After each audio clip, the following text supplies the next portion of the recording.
Hello everybody, welcome to my blogs. This is my first vlog और आज इस vlog में आप देखेंगे मेरी ट्रेन जर्नी, मेरी first ever train solo journey. और मैं जा रहा हूँ फ़िलहाल बोरीवली महाराष्ट्र से अपने घर पाली मारवाड़।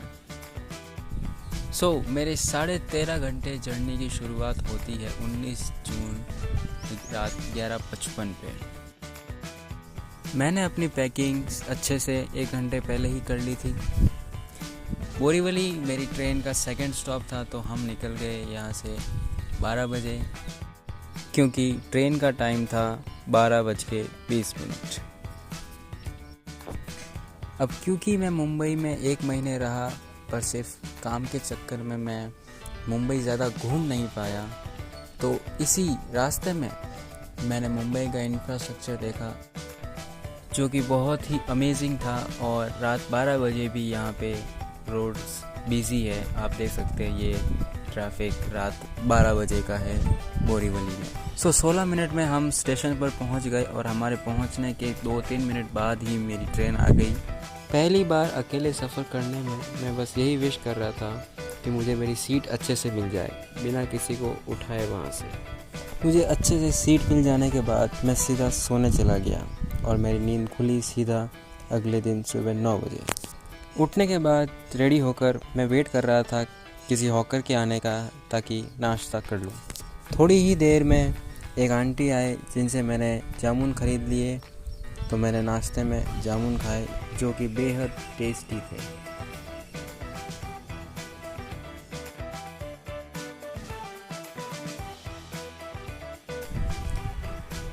और ये मैं चेक कर रहा हूँ कि किसी और का फ़ोन तो चार्ज पे नहीं लगा है, क्योंकि मुझे भी अपना फ़ोन चार्ज करना था। काश ऊपर भी एक चार्जिंग पॉइंट हो जाता। तो लकीली चार्जिंग पॉइंट एम्प्टी था, तो मैंने अपना फ़ोन चार्ज लगा लिया। मेरी लोअर सीट पर बैठी आंटी ने मुझे आइडिया दिया कि चार्जिंग कॉर्ड को इस तरफ से ऊपर लेने का, जबकि मैं इस तरफ से लेने वाला था, जो कि आइडिया मुझे माइंड ब्लोइंग लगा और काफ़ी फैसिलिटी देने वाला था। हालांकि मेरा हल्का नाश्ता हो चुका था, पर मेरे बढ़ते शरीर को कुछ और भी खाना था, और इच्छा हो भी क्यों ना, सफ़र में खाने का मज़ा ही कुछ और है। आधे घंटे में मेरी ट्रेन का अगला स्टॉप, जो कि है आबू रोड, वो आने वाला था, इसलिए मैं बैठकर वेट कर रहा था। आबू रोड की रबड़ी बहुत फेमस है, पर वही रबड़ी जो शहर में मिलती है और जो स्टेशन पे मिलती है, उन दोनों की क्वालिटी और टेस्ट में बहुत अंतर होता है। तो रबड़ी पर मैंने पैसे वेस्ट नहीं किए, और वैसे भी मुझे भूख लगी थी और मुझे कुछ हैवी ब्रेकफास्ट करना था, तो मैंने ली वहाँ से एक कचौरी खरीदते वक्त मेरे सारे सेंसेस एक एक्सट्रीम लेवल पे अलर्ट थे कि कहीं ट्रेन निकल ना जाए। फर्स्ट टाइम सोलो ट्रैवलिंग जो कर रहा था। कचौरी खरीदने के बाद मैं टाइमली और सेफली आके अपनी सीट पर और टेस्ट करने लगा कचौरी, जो कि बहुत अच्छी लगी मुझे, नमक ज़्यादा होने के बावजूद भी, क्योंकि भूख जो लगी थी मुझे। इस सब में बज गए थे 11 और मेरी ट्रेन का अगला स्टॉप 1.5 घंटे बाद आने वाला था। तो मुझे अभी भी थोड़ी थकान महसूस हो रही थी, तो मैं वापस सोने चला गया। स्टेशन आने के आधे घंटे पहले ही मेरी नींद खुल गई और मैं हो रहा था बोर, तो मैंने डिसाइड किया एक अंकल का स्केच बनाने का।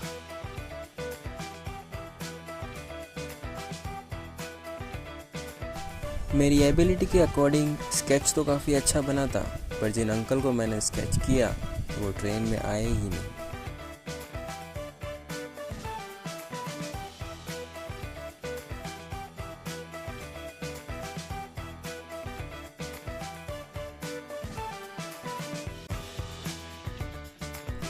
कुछ देर इधर उधर ढूंढने पर मुझे यकीन हो गया कि अंकल ट्रेन पर नहीं चढ़े। मेरे स्टेशन से एक स्टेशन पहले मेरे लोअर सीट के पैसेंजर्स जा चुके थे, तो मैं आ गया फटाक से विंडो सीट पर।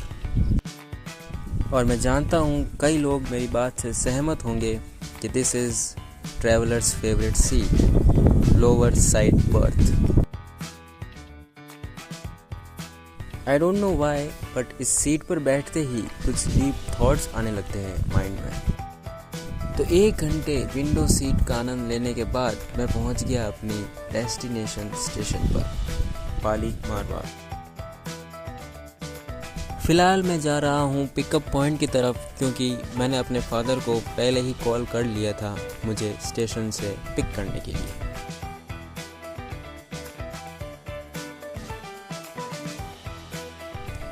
So guys, finally I am at home. Now it's time to capture the reactions.